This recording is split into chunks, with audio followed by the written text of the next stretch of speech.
Hey there, this is Tom Garman from GuitarAntihero.com, and in this little video we're going to be taking a look at chords. Alright, as guitar players, it's probably a pretty good idea to know what chords are and how to work with them, right? Okay, so let's dig in. Okay, so what do we mean by a chord exactly? In layman's terms, a chord could be described as any series of stacked intervals, basically. Okay, usually in a particular order. An interval is just essentially the musical distance between two notes. All right. More specifically, what we're dealing with when we think of chords are particular notes pulled from a scale played simultaneously. All right. Usually use the general idea of every other note from the scale played together to get a chord. That's not always going to be the case, but most often that's what we run into with chords. So again, with a chord, we're looking at a series of notes played simultaneously, or you could kind of think of them as a bunch of different notes played to sound like one big blended note, I guess. Okay?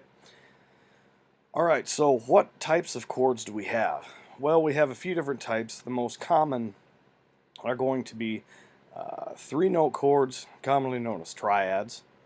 We also have four-note chords, which are tetrads or commonly called quadrids. Then from there we have pentads, which are five-note chords, and hexads, which are six-note chords. Those are probably what we're going to run into for the most part here. Sometimes they're also called extended chords. Anything beyond, say, a seventh chord is a four-note chord. Okay, so again, like a C major or C minor, for example, that's going to be a triad made of three different notes. A C7 or C minor 7 or C major 7 is going to be a four-note chord. As far as the different types of triads that we have major, minor, diminished, and augmented. Hardcore theorists will argue with me on this, but I also consider suspended chords to be triads also, because generally speaking they're three-note chords, but they're neither major or minor. The suspended 2 and suspended 4th, but that's another subject for another day. Okay, so chords deal specifically with harmony. Okay, what do we mean by harmony, and what do we mean by melody? Okay, well, let's define melody first. Melody could be said to be basically any sort of arrangement of usually single notes that are combined in such a way as to complete a musical phrase or idea. Okay, usually there's a rhythmic element here too, but basically that's what we're looking at with melody. For the most part, we're talking single notes, and they're going to be arranged in a specific way to give us this particular musical phrase. All right.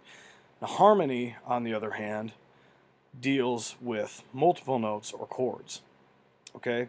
Now, there is such a thing as chord melody, which is basically, as the name implies, a process by which you're playing a melody line with chords. Okay. This is big in jazz. Guys like Joe Pass. Joe Pass was a master of this. There are some other players who are quite good with it too. But anyway, that's a bit of an anomaly. Generally speaking, it's not something that you see everywhere because many instruments are incapable of playing more than one note at a time. So generally speaking, melody, we're talking about single notes. Harmony, we're talking about multiple notes played simultaneously, as in chord structure. So chord function. What do chords actually do? Well, again, they're related to harmony.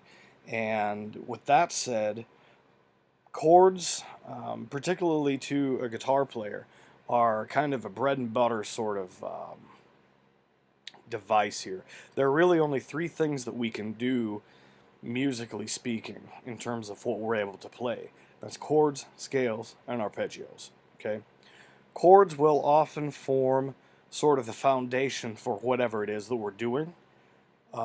They provide the harmony for the melody to kind of ride over and intermingle with. All right? So chord function is very important because without it, you can have just a melody that's kind of hanging out there by itself, but there really should be some sort of interplay for, I guess, best results with whatever your musical compositions are. Chords are very important. That's one reason why most every guitar player learns them right off the bat. I should take a moment to mention the power chord, which, depending upon the source, is or is not a legitimate chord. It's a two-note chord, which is called a dyad.